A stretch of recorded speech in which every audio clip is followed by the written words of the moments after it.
Kaip geriausiai rinktis darželį, esantį arčiausiai namų, valstybinį ar privatų? Kokią metodiką rinktis, Valdorfo ar Montessori? Tiek daug klausimų kyla tėvams, kurie ruošiasi išleisti vaikus į darželį.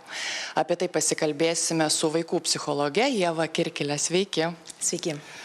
Nuo ko pradėti renkantis darželį? Ar žiūrėti, kuris yra arčiausiai namų, ar čia jau tokia pasenęs toks metodas, nesirinkti to darželio arčiausiai namų?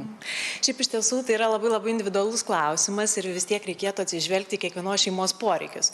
Jeigu šeima turi galimybę vykti į kitą miesto galą arba galbūt net į kitą miestą, tai be jokios abejonės galbūt nereikėtų prisirišti prie vietos. Tačiau jeigu šeima neturi tokių galimybių ir jiems būtų daug komfortiškiau, patogiau nekeliauti per visą miestą ar negaišti tam laiko, nei energijos, nei galbūt papildomų finansų, tai tikrai tai nėra pats blogiausias galbūt būdas rinktis ugdymo įstaigą esančią arčiau namų. Vis dėlto aš galbūt labiausiai kviesčiau atsižvelgti į įstaigos pobūdį, kokios vertybės yra diegiamos toje ugdymo įstaigoje, galbūt koks yra požiūris į šeimą, koks yra požiūris į emocinį lavinimą, koks yra požiūris į apskritai į vaiką, į šeimos gerovę, į bendradarbiavimą.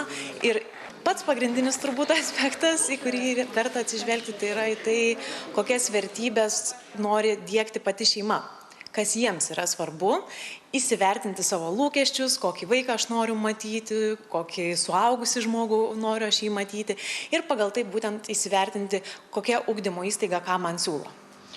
Privatus ar valstybinis, kai jūs sakote, vertybės įvairios, ką diegia darželis, ar nėra taip, kad privatus darželis daugiau rūpinasi, daugiau kažką gali pasiūlyti?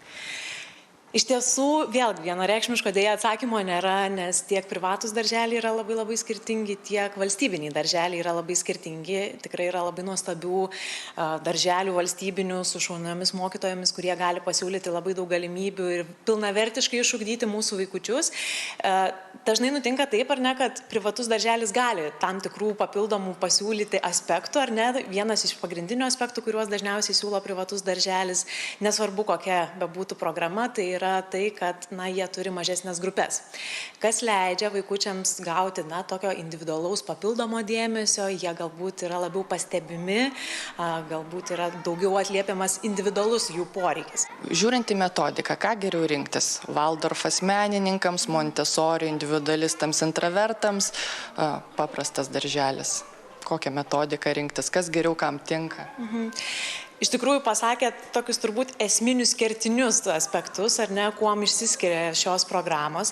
Be jokios abejonės, ar ne, mes žinom, kad mažametis vaikas, jeigu mes kalbam tik apie pačią pradžią, ar ne, kada vaikai pirmą kartą atkeliauja į ugdymo įstaigą, tai jie dažniausiai yra tokie, kaip sakau, nuostabios būtybės geriančios iš pasaulio visą informaciją. Tai vadinasi, jie dar neturi tų tokių suformuotų pilnų gebėjimų, ar ne, ir tada jau nuo tėvų priklauso, kokius tuos gebėjimus jie norėtų, kad vaikas turėtų. Ir tada gali rinktis tėveliai pagal tai ugdymo įstaigą, ar ne, kokius gebėjimus savo vaikutį jie nori matyti.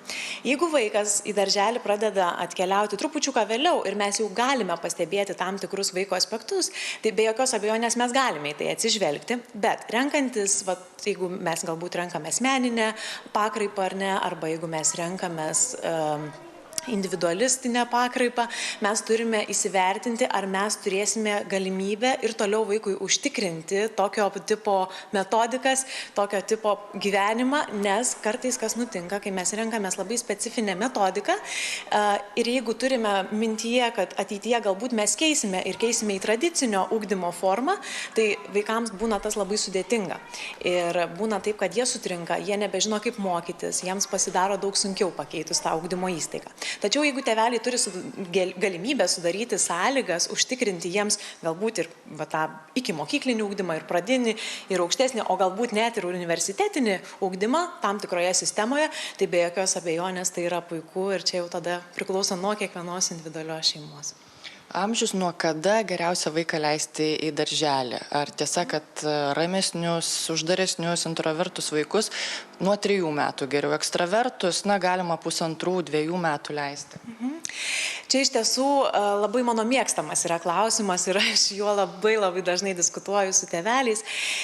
Jeigu taip žiūrėtumėm labai tiesiog iš psichologinės pusės, atsiribojant nuo visų papildomų aspektų, tas optimaliausias visuomeninis ar ne amžius yra galbūt apie 3 metus. Dėl ko tie 3 metai yra parenkami? Dėl to, kad 3-metis vaikas jis tampa jau savarankiškesnis, jam pradeda rūpėti bendraamžiai, aplinka, jis jau nori atlikti dalykus pats, jis nori kažką išmokti, jis nori parodyti savo kompetenciją. Tačiau, be jokios abejonės, jeigu vaikas yra labai aktyvus, ar ne, jeigu jį domina nuo ankstesnio amžiaus vaikai, žaidimo aikštelėje puola prie kiekvieno vaiko, nori pažaisti, ypač pinėti ar ne, pakviesti į žaidimą, pabendrauti su juo, tikrai yra vertinga galbūt apsvarstyti galimybę vesti į darželį anksčiau.